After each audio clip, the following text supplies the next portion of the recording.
Hey everyone, welcome back to CryptoCache. Thanks so much for joining me here. We're going to take a quick look at KuCoin, and just before we do, a peek over at Bitcoin, of course, as per usual, because we need to understand how that's working, right? And it's pretty much still very synonymous in a lot of ways. But good news is here we could see that Bitcoin could not pass 46,600 in the one-day candle, right? So it tried for 3 days in a row, almost 5 days out of the last 6 days. It came down to that level and would not come any lower.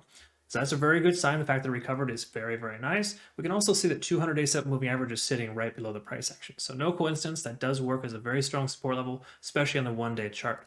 Furthermore, 4-hour chart, we can kind of see here that the 50 is now being broken. So that could very well be a good sign. Now, we're not in the doghouse yet. Keep this in mind. We have not made higher highs yet, right? So this high right now that we're establishing is still lower than the previous high.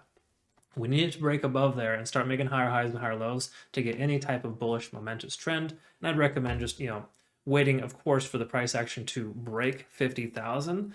Not necessarily even, not necessarily wait. I mean, you can dollar cost average, do whatever you'd like, but, wait in the sense that we won't have confirmation that we are making higher highs and higher lows until we break 50,000, essentially, on the one-day candlestick.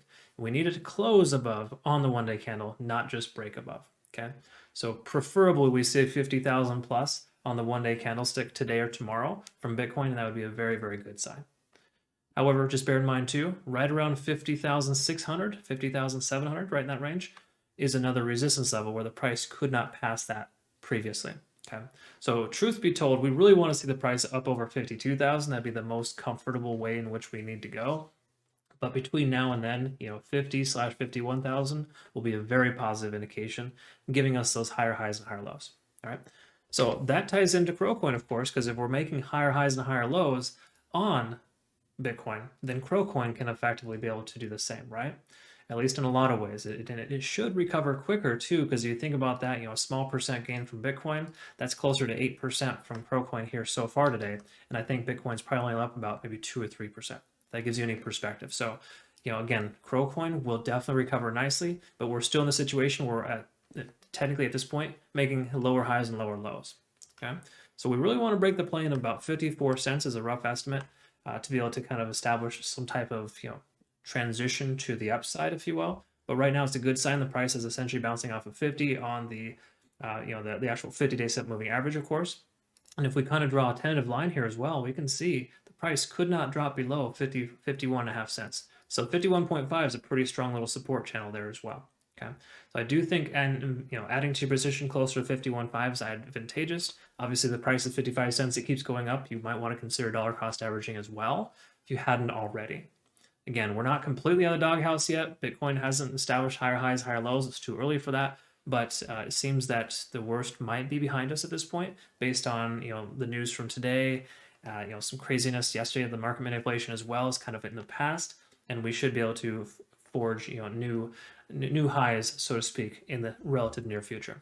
So KuCoin's looking good in that sense. Let's go ahead and quickly peek over the 4-hour chart, kind of see what's going on there. We can see the moving averages are kind of working as potential resistance levels. They're hovering really close to about 58 cents, which is a previously established resistance zone from the actual Fibonacci retracement levels. So we got to respect that in the sense that we're not, again, out of the clear yet, but dollar cost averaging isn't a bad idea because we're up over 50 on the RSI right now. We're peaking above 50, which is a very, very good sign. We've also got a potential MACD convergence. It's not really an official one because it tried before and got rejected, but it's still kind of showing that the bulls are more so in control, and that is the side of the fence you want to be on, right? You want to go with the bulls, with the current. You don't want to try to swim upstream, okay?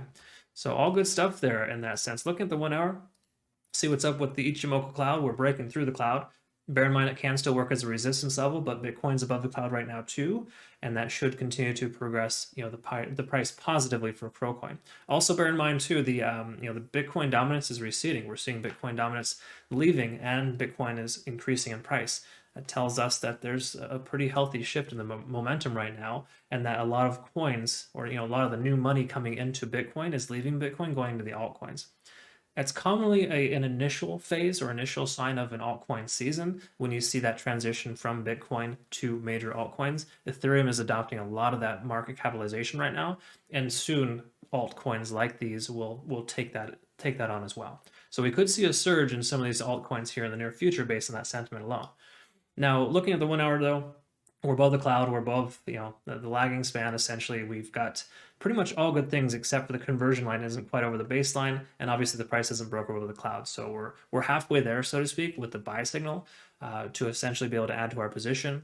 So again, feel free to dollar cost average right now. Just don't take like a substantial amount and put it in KuCoin and expect it to go up, because we're not truly there yet, right? Again, no higher highs and higher lows established on Bitcoin for the moment. We're still very, very new to this little increase, right?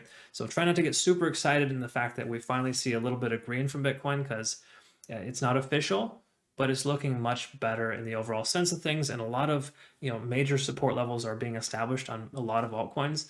And it's kind of helping us reaffirm that we shouldn't expect to go much lower. Because anytime it did this previously, it would have dropped, the bottom would have dropped by now, right? We've had almost 2 weeks worth of steady consolidation for the most part. Yes, it's been a little rocky, but it's fairly steady in the sense that the price is averaging out very strong for Bitcoin. So coins like these are going to start, I feel like coins like these are going to start, bleeding less, if that makes any sense. Okay. So I think a push to the upside is very likely. Furthermore, too, we're at a 2 on TD sequential. So we could hypothetically have about 7 to 11 more hours worth of bullish continuation here.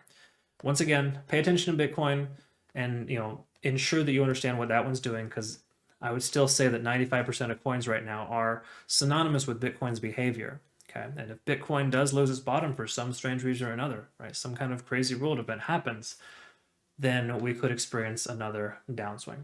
Okay, so just be mindful of that. That's why you don't put all your eggs in one basket. Put some money aside, keep some money aside. You should have at least 25 to 50% of your available funds left. Obviously, put some of that into coins that you believe in right now. A lot of coins are doing well right now. I just exercise caution in the sense that, you want to be careful and, again, protect your investment, if that makes any sense, okay? So hopefully you found benefit here. If you do, comment below. If not, that's cool too. Maybe another video you will speak to you better. But I generally love teaching people how to trade. And obviously, if you're new to the channel, thank you so much for joining me. Consider joining my trading community as well. Before rates increase next month, we're actually going over to a website platform too, and that's actually going to roll out likely in January. I'm going to have a tremendous amount of training videos, things that are good to help somebody that might even be newer, even intermediate or advanced with crypto. Okay, so it's designed to help everyone out specifically, but you can get your bearings, and everyone's pretty much finding benefit right now, minus the fact that there's been less signals lately, but those are going to pick up very, very soon. Once we have confirmation that the market's trending in the right way, and this is a very, very good start. All right, thanks again for your time. We'll see you in the next video. Have a great rest of your day. Take care.